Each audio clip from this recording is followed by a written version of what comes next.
In 1778, Captain James Cook pulled his ship up to the Hawaiian Islands, discovering the islands for the first time. Upon seeing the beautiful landscape, he looked out to the ocean and wrote, "I could not help concluding this man had supreme pleasure while he was driven so fast and smoothly by the sea. This is the first account of surfing in the history of the world.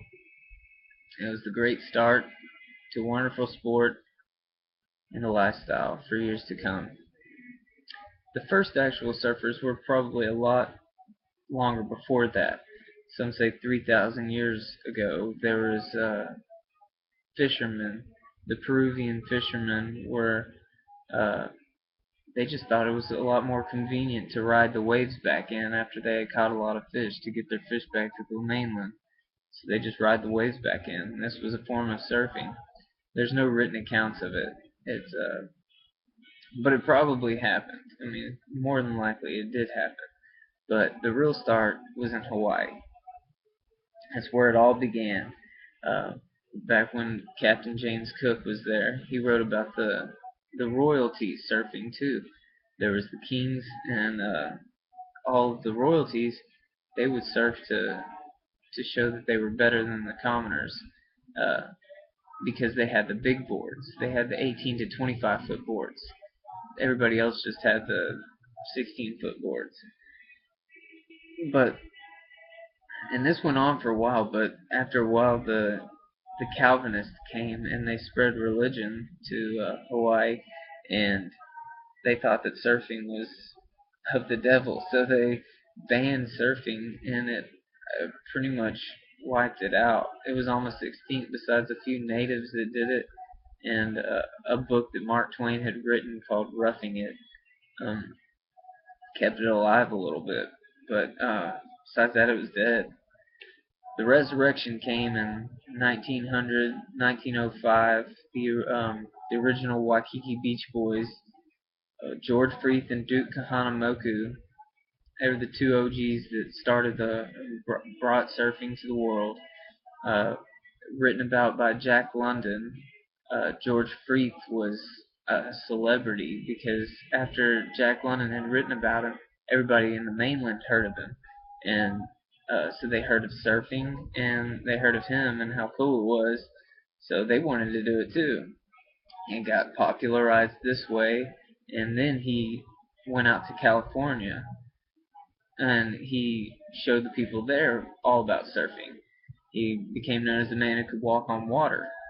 Uh, and Duke Kahanamoku, the other guy, the original, he, he took it all over the world to Australia and New Zealand.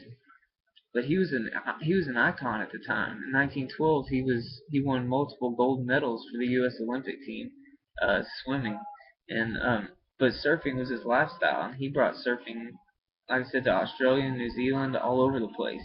But he's most well known for riding a wave for a mile, over a mile. And this was at that time he was using a 126-pound surfboard, 16 foot long. It's pretty impressive. His friend Tom Blake was the first to ride in the Pacific Coast in Malibu, and he actually started the first surf championships there, and actually won the first championship with a hollow board that he made. Now this hollow board was new and improved for sure.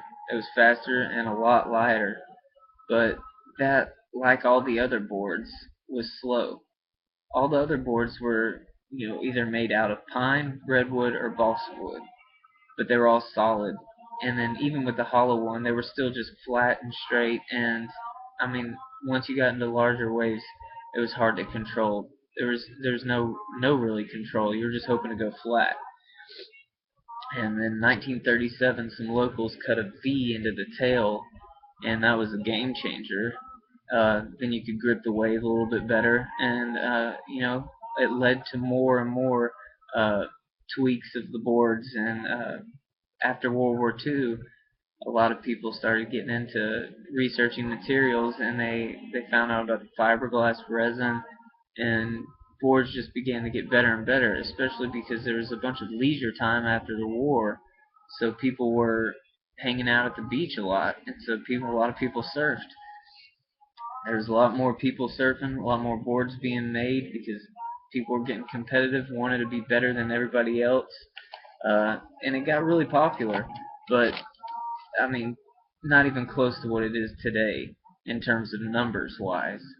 In 1943, there were still very few people, surfing all over the world, especially when Woody Brown and Dickie Cross went out to North Shore and tried to jump on some big waves. And Woody never came out of the waves. He died, and this got heard worldwide. So everybody got scared, and nobody went to North Shore after that for a while. Everybody was really too scared to ride the big waves. So surfing kind of died down. To the late 50s, some other guys went out there. They rode those waves, and then everybody was like, "Well, they can do it. I can do it." So they went, and North Shore blew up. And I mean, now it's today one of the main places that everybody goes to surf with the big waves. But probably the biggest influence ever on the surfing culture was a book written in '57 called Gidget. It's actually Girl Midget.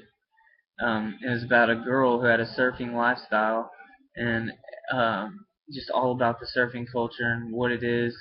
And I mean, this was huge. And then 2 years later, they made it into a movie. Everybody saw it. It exploded surfing. Everybody knew about surfing. Everybody wanted to know more about surfing. So everybody was learning and trying to go surf on their own. It got huge. Actually, the number of people surfing in California in '56 was 5,000. Then the book was made in '57, and the movie in '59. By '62, there was over 100,000 people surfing in California. I mean, it was just a huge boom. And then that compared with combined with the Beach Boys and the Deltones and Jan and Dean, all the music of surfing that came in the '60s, I mean, it just got huge. But surfing was still not really a pro sport until the '70s, with a few big events in the '70s, and then uh, in '84 it got to over 20 international events. Got better and better. More people started hearing about it. Everybody's just getting more competitive and trying to be better than the next person. By '92, there's over 60 worldwide events for pro surfing. It's gotten more and more competitive. There's been more and more people getting into the sport, better surfers, better boards, um, and there's companies that are multi-billion-dollar industries now off of surfwear, wetsuits, allowing people to go year-round surfing.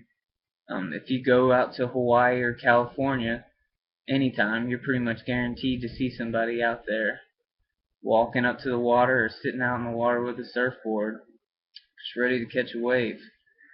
Maybe one day I'll see you there.